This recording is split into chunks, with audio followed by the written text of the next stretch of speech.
You mentioned transparency, which again, transparency is a theme I think we've talked about a lot in this conversation.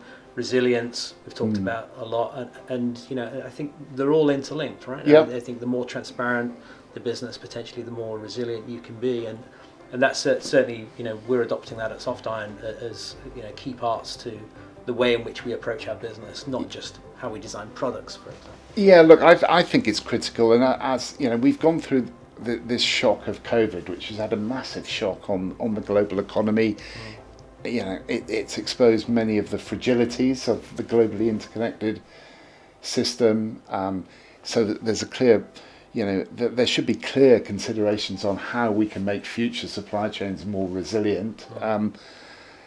There's this issue of global versus local, which we've touched on, and we see more and more businesses thinking proactively about how they can localize activities to make them more resilient and to have more control over them.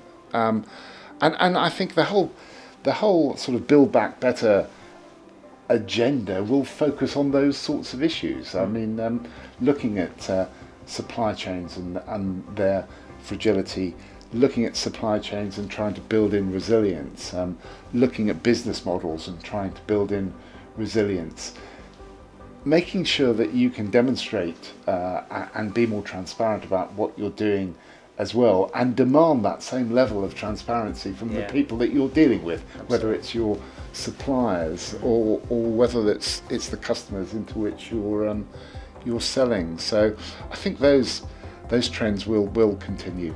For sure. Yeah.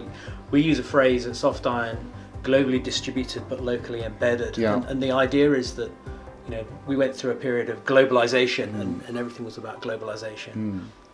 And you don't want to throw away the ability to think globally and to operate globally, but at the same time you can still embed yourselves in the economies in which you work and in the communities in which you work.